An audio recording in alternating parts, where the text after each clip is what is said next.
I'd like to respond to the crisis of student debt here in the United States, here in the middle of 2019. We're at a time where, at least among the Democrats, some serious attention is being paid by presidential contenders with this problem, led, of course, and not surprisingly, by Bernie Sanders, who advocates a cancellation, more or less, of student debts, now over $1.5 trillion worth of burdensome debt for the generation of students, and indeed for people who are now in their 50s and 60s who are still carrying that debt. There's a new bill being debated in Congress to allow students to use the bankruptcy procedures to get out of their student debt the way businesses and individuals with home mortgage debt or car payment debt or business debts, can use bankruptcy courts in that way. That has been denied to students.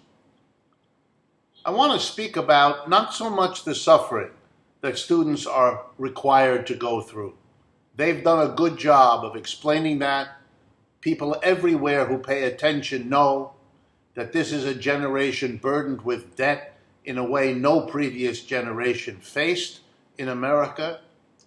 People are aware that folks coming through schools with tens of thousands or sometimes even hundreds of thousands of dollars in debt are postponing marriage, are postponing children, or deciding not to have either marriage and or children. They can't afford a home. The impacts on their lives, on our society, on our economy, and on the family values being faked by so many politicians is pretty well known. I want to focus on something else.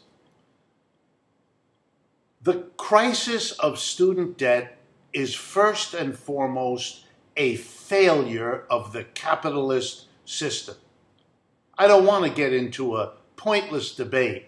Is it that the cost of education is too high? Is it that the government doesn't pick up enough of a share of that, either by helping public higher education schools, or by providing scholarships, or by providing accelerated tax deductibility? There are all kinds of ways of helping.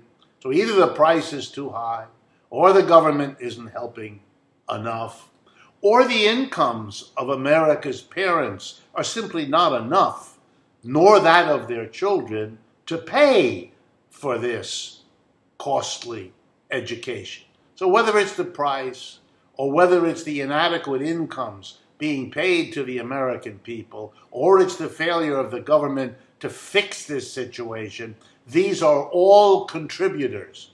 It is a system that in its different dimensions plunges families across America into a situation where the higher education is more important for having a decent life and a decent job and a decent income than ever before, less useful to that end than ever before, more expensive to that end than ever before, and therefore incurring more debt as an attempt to hold it all together than ever before.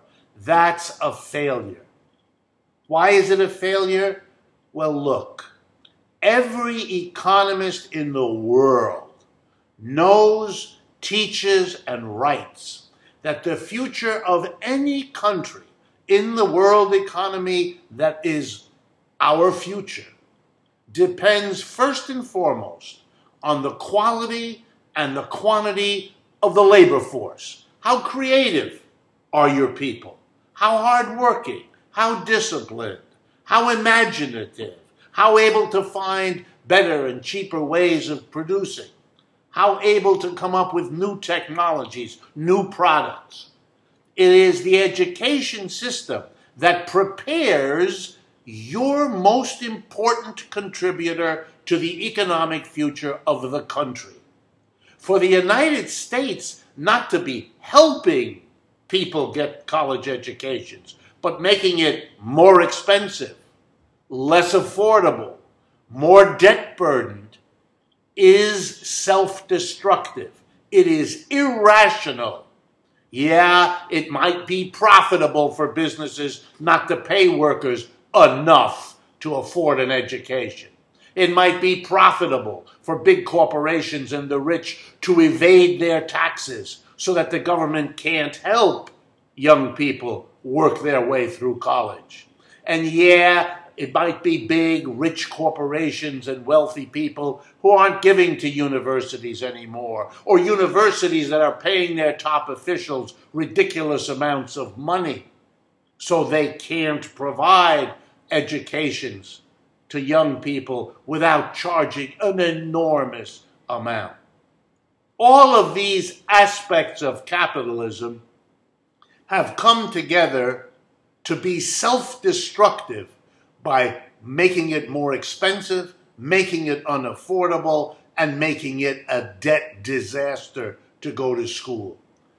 American people are just as smart as anybody else. We wouldn't be self-destructive if we could solve these problems. But the way capitalism works not only creates these problems, but blocks their solution. The best the government can now do is let students use the bankruptcy courts. They should have been able to do that from day one, like all other debtors are.